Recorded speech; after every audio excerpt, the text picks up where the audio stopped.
Exercise 2.2 Exercise 2.2 அதாவது fraction and decimal chapterல இந்த sum பார்க்க போகிறோம் அப்படின்னா simplify the following fraction. Second one நம்ம பார்க்க போகிறோம் simplify the following fraction.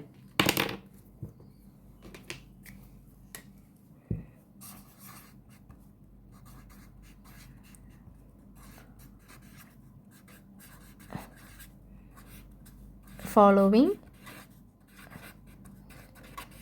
fraction அதாவது அவங்களே சிம்பிளிஃபை பண்ண சொல்லி அவங்க கொடுத்துருக்காங்க. ஃப்ராக்ஷன் வந்து சிம்பிளிஃபை பண்ண சொல்லி அவங்க கொடுத்துருக்காங்க. ஃபஸ்ட்டு சம் பாருங்கள். அவங்க வந்து எத்தனை சம் கொடுத்துருக்காங்கன்னா டி வேறு கொடுத்துருக்காங்க. ஏ பாருங்கள். ஏ என்ன கொடுத்துருக்காங்க, என்ன பண்ண 1/5 ஆஃப் 30 அதான் வந்து ஏ கொடுத்துருக்காங்க. 1/5 ஆஃப் 30. அப்போ எப்படி சால்வ் பண்ணுவீங்க? சொல்யூஷன் பாருங்கள். 1/5 ஆஃப்னா மல்டிப்ளை 30. அப்போ விச் இஸ் ஈக்குவல் டு, அப்போ கேன்சல் பண்ணால் உங்களுக்கு என்ன கிடைக்கும்? 1/5 is 5, 6/5. ஏன்னா 1/5 is 5, இதே 5 டேபிளில் போகும் 6. அப்போ ஆன்சர் வந்து 6. பி சம் பாருங்கள். பி என்ன கொடுத்துருக்காங்க? 2/7 ஆஃப் 25. 2/7 ஆஃப் 25 அப்படி தானே. இப்போது அதை என்ன பண்ணலாம்? நம்ம ஆஃப்னால் நான் மல்டிப்ளை போட சொல்லியிருக்கேன் அப்படி தானே ஃப்ராக்ஷனில் வந்து. அப்போ சொல்யூஷன் பாருங்கள். 2/7 இன்ட்டு 25.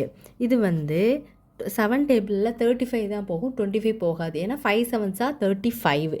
ஆனால் நம்மளுக்கு 25 போகாது. அப்போ ரெண்டையும் மல்டிப்ளை பண்ணிடணும். அப்போ 50 divided by 7 which is equal to 50 divide பண்ணால் 7, இங்கே ஒரு 50 இருக்கா, 7 7s are 49, ரிமைனிங் 1.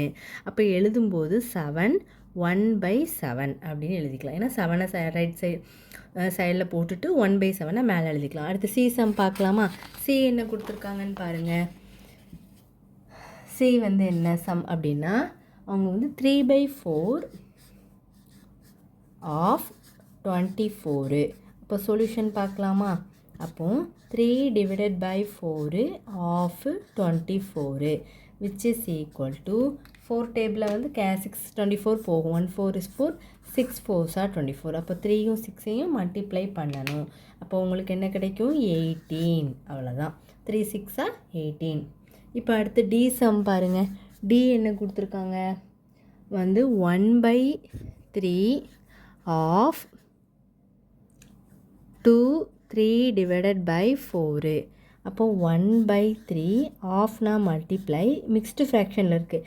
அப்போ இதையும் மல்டிப்ளை பண்ணி ஆட் பண்ணு. 2 4s are 8, 9 10 11. அப்போ 11 டிவைடட் பை 4. இப்போ இதுவும் கேன்சல் பண்ண முடியுமா? முடியாது. 1ஐயும் 11ஐயும் பெருக்குனா 11 டிவைடட் பை 3வையும் 4ஐயும் மல்டிப்ளை பண்ணால் என்ன வரும்? 12. அப்போ என்ன பண்ணிக்கணும்? 12ஐயும் 11ஐயும் டிவைட் பண்ணால் என்ன வரும்? 12 11.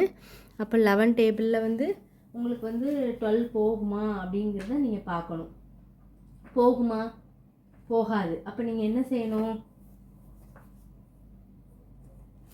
அல்லனா நீங்கள் போகாது அப்படின்னு தெரிஞ்சிட்டனாலே நீங்கள் எப்படி பண்ணிக்கலாம்? ஆன்சர் வந்து 11/12 தான். ஏன்னா போகாது. இங்கே 11 இருந்து இங்கே 12 இருந்தால் தான் 111 is 11 போகும். இது போகாதனால நம்ம என்ன பண்ணிடணும்? அப்படியே 11/12ன்னு சொல்லி நம்ம சம்ம முடிச்சுக்கணும். இவ்வளோ தான் சிம்பிளிஃபை த ஃபாலோவிங் ஃப்ராக்ஷன். இவ்வளோ தான் சம்மு. எதுவும் டவுட்ஸ் இருந்தால் கண்டிப்பாக கேளுங்க. திருப்பி போட்டு பாருங்கள். உங்களுக்கு போட்டு பார்க்கும்போது தான் உங்களுக்கு கண்டிப்பாக ஐடியா கிடைக்கும். வேறு ஏதாவது டவுட்ஸ் இருந்தால் வேறு சாப்டரில் வேறு எக்ஸசைஸில் எந்த இதில் இருந்தாலும் உங்களுக்கு டவுட் இருந்தால் கண்டிப்பாக அந்த எக்ஸசைஸை நீங்கள் வந்து ஃபோட்டோ எடுத்தோ அல்லது நீங்கள் வந்து இதில் கேட்கலாம், மெசேஜ் ஆர் கமெண்டில் கேட்கலாம், அல்லது நீங்கள் மெயில்னாலும் கேளுங்க. அந்த டவுட்ஸை வந்து கண்டிப்பாக நான் கிளியர் பண்ணிடுவேன் ஸ்டூடெண்ட்ஸ். தேங்க்யூ.